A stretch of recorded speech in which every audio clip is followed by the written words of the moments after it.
Hey guys, I'm Cloak25 and Archer9234. With episode 148 Ranger Review today, we have the Power Rangers Ninja Storm, the Samurai Star Megazord, aka the Tenkujin from Nippo Sentai Harakinjas.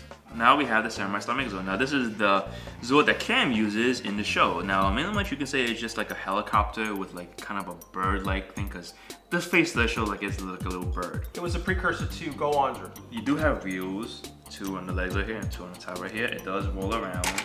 It's a really cool thing. Now the gimmick for the Samurai Star Megazord was that when you can spin the rotor. What you do is that you spin all the way to the back, and then the button in the middle right here that you press, when you press it,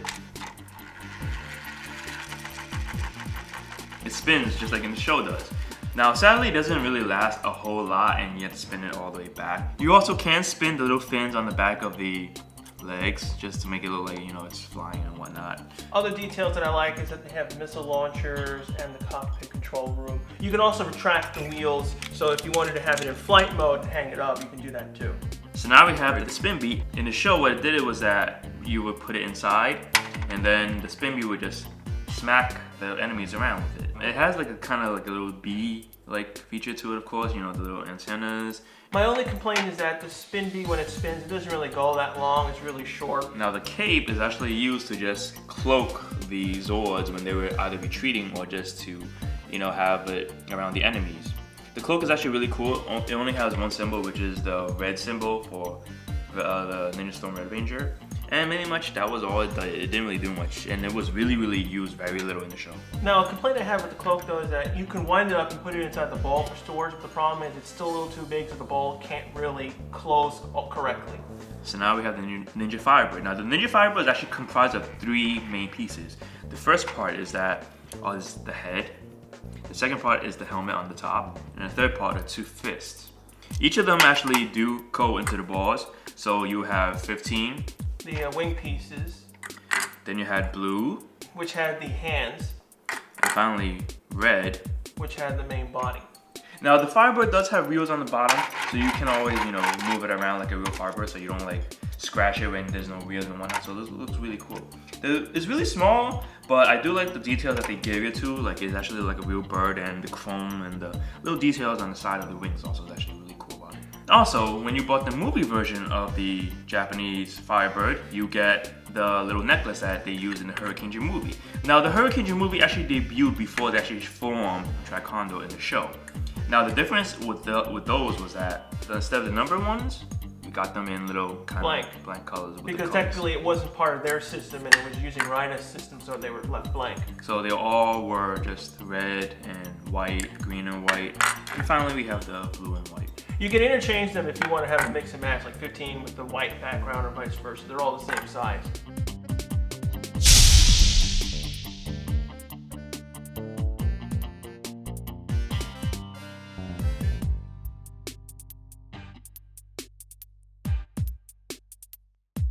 So now we have Tenkuujin. Now this mode actually was used only about once or twice in the show, where the Samurai Star Megazord actually combined with the other Zords. Now the gimmick was that when they spun the little rotary thing around, the thing would blow against the enemies. This would blow and destroy the enemies. You could still rotate it and you could still, you know, spin the little thing around. It still works and you can still, you know. Unfortunately, the propellers in the front don't really actually do anything.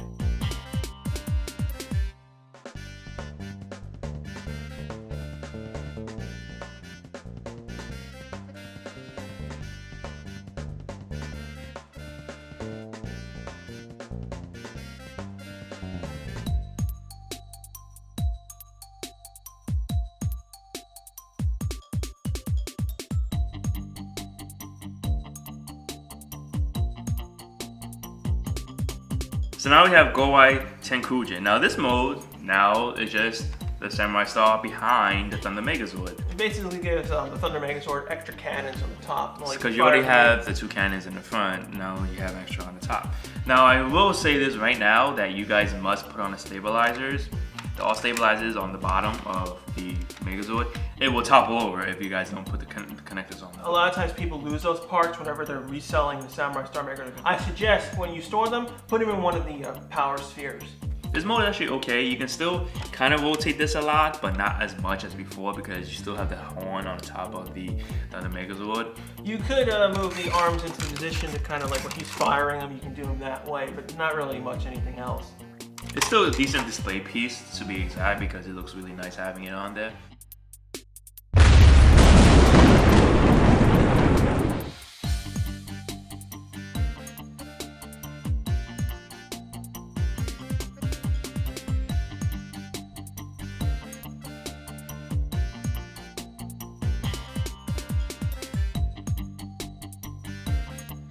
So now we have the Samurai Star Megazord in this Megazord mode. Now this thing, it looks really nice, but you can't really do much with it. The problem is thanks to these stupid blades for his shuriken, you really can't move his arms up unless you take it off. The movability, just like most Zords in this era, you can't move the legs, it's stationary as heck.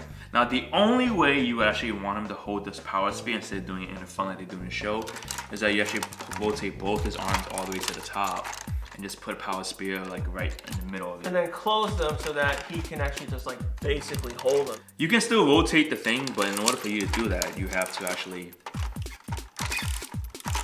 take it back and then just spin it. You can still do that. You can take off the blade actually. For him to hold it is actually really hard too because unlike the show where he's actually holding it from like a certain angle or whatnot, you really can just do pretty much this. You can kind of put it in his hand and you can't, it doesn't really work as well. So your best bet is to just balance it from the floor. Yeah, you really can't do it. So pretty much you can either do this or like just have him like that. There's really no way for him to hold his own blade. For him holding the other power spheres, like the weapons, they're okay, but he's one of those Megazords that doesn't have like a really sturdy hand to hold things.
So now I have the Hurricane Megazord, aka Tenwai Senpujin.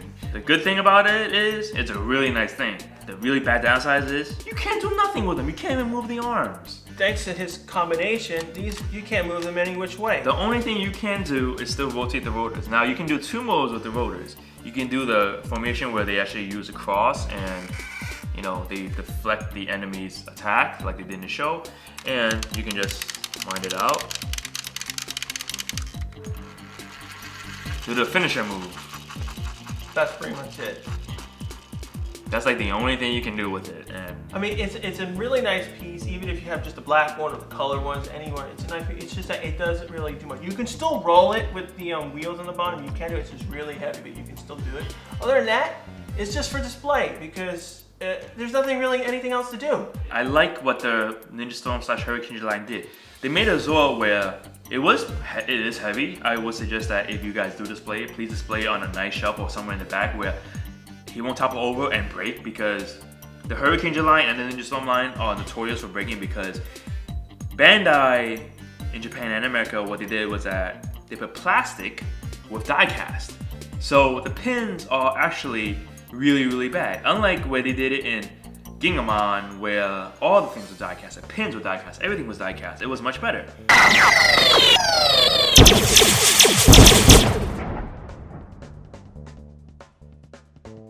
So alteration-wise, now there wasn't really a lot actually changed in the Samurai Style Megazord to the Tenkujin, the clip where we actually attach it to the arms. It was actually not painted silver, we just left it green. The other final change is basically the speckle pattern that's inside all the green parts. They usually take out speckle pattern because it's a little extra detail that most people don't notice. Japanese version, there were two versions of it. The first one was just the Tenkujin, and then the second one was when it was a limited edition one where you got the cape, which is one of the rarest balls to get, and also the spin bee. Now the spin bee was actually released in the Karakuri ball set instead of being it like singly handed. I suggest you get the one from the Karakuri ball set because the one that comes with Tenkujin does not give you the shinobi medal. The bee spinner is only available in the Lightning Megazord Special Edition set for the US. Now the American version of the box, we didn't actually include spin bee. Instead what we got the Ninja Firebird included.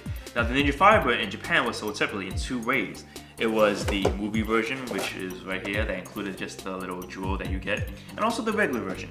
Now the bad part about the jewel version is that you got no shinobi medals. You only got the little necklace. When you bought the Tri-Condor one, you got the medals for them.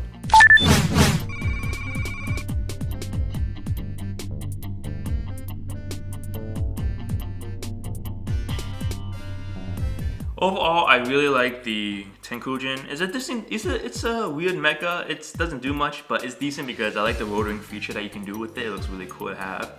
And just combining it with all three of them is just why I really like it. To get the Japanese version or the American one, it really depends. The diecast was kept. The only thing was that if you don't care for that little paint spot and it was just green, then just get the American version. Also, if you really wanted the Cloak, which is one of the two hardest Karakuri balls to get, I would suggest that you find the purple box with the spin bee and the Cloak, because that set alone is actually worth the money, because the Cloak alone, you'll spend about $40–50 on it alone because of how rare it is. But yeah, that's it for a review of the Samurai Style Megazord. Join us next time for the Storm Megazord. Here comes Batman. See you next time. Now this is probably the easiest combination for any Zord ever, because all you do is simply switch out the arm and plug it in, and that's pretty much it. And you just fold the little wheels on the front, that's about it. There's like nothing else added to it.